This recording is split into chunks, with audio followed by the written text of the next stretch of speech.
ক্রীড়া প্রতিমন্ত্রীর দায়িত্বে স্পোর্টসের মানুষ আমিনুল হককে পেয়ে খুশি বাংলাদেশ ক্রিকেট দলের সাবেক অধিনায়ক তামিম ইকবাল। সাকিব আল হাসান এবং বর্তমান বিসিবি সভাপতির ভবিষ্যৎ নিয়ে ক্রিকেট পাড়া সরগরম। সহ সভাপতি ফারুক আহমেদের জানিয়েছেন, সাকিবের ব্যাপারে নিজেদের দায়িত্ব পূরণ করে ফেলেছে বিসিবি, আর সভাপতি আমিনুল ইসলাম দেশে ফিরবেন ঈদের পর। এক ফ্রেমে দুই খেলার সাবেক দুই জাতীয় দলের অধিনায়ক।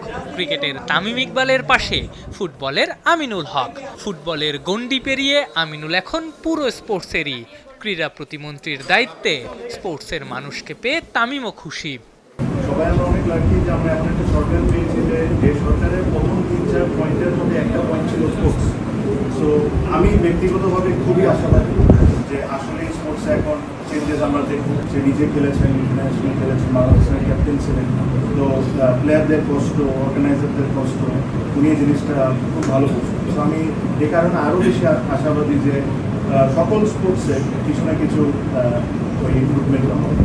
তামিম এসেছিলেন বাংলাদেশ স্পোর্টস জার্নালিস্ট অ্যাসোসিয়েশন বিএসজে-এর ইফতারে, যে অনুষ্ঠানে উপস্থিত ছিলেন বিসিবির বর্তমান কমিটির সদস্যরাও।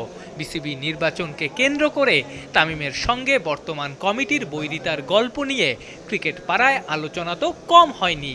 এই ছবি যে গল্প বলছে তাতে তো মনে হতেই পারে সব বরফ গলতে শুরু করেছে। আমরা ক্রিকেট সংশ্লিষ্ট যারা আছি, right from the cricket board, players, journalist, আপনি যারা আছে ক্রিকেট সংক্রান্ত, সবার সাথে একটা সুষম সম্পর্ক থাকা খুবই জরুরি। কেননা আমরা সবার গোল কিন্তু একটাই, একটা গোলে আমরা এগিয়ে যাচ্ছি, বাংলা ক্রিকেটের উন্নতি। সবসময় সম্পর্ক একরকম থাকবে তখন ওটা ঠিক না, বাট এটা সবসময় ইমপ্রুভ করা সম্ভব। আমার মনে হয় না এটা খুব বিরাট কোনো কিছু আছে এখানে। আমার মনে হয় অবশ্যই করা উচিত। সাকিব আল হাসান ইস্যুতে ক্রিকেট পাড়া সরগরম।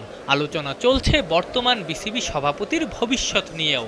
আমিনুল ইসলাম বুলবুলের পদত্যাগের গুঞ্জনও বাতাসে চাউর হয়েছে। সহসভাপতি এই ব্যাপারে কতটুকু জানেন? সাকিবের ব্যাপারটা ক্রিকেট বোর্ড থেকে যা যা করার, ওনার যেই মামলার যে কাগজপত্র, ওইটা জায়গা মতো দেওয়া আছে। এখন এটা গভর্নমেন্ট ডিসাইড করবে এবং অবশ্যই ওইটা মানে আমরা আমাদের ক্রিকেট বোর্ড থেকে যে কাজটা করা দরকার ওটা করে ফেলেছি আর কি। আমরা এই ব্যাপারে আমি কিছু জানি না আসলে।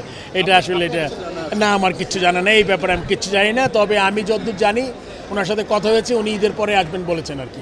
ফেডারেশনগুলোর সঙ্গে নতুন ক্রীড়া প্রতিমন্ত্রীর বৈঠকে বিসিবির প্রতিনিধি হিসেবে উপস্থিত ছিলেন ফারুক আহমেদ, কিন্তু এখনও আলাদা করে বিসিবির সঙ্গে বসেননি ক্রীড়া প্রতিমন্ত্রী।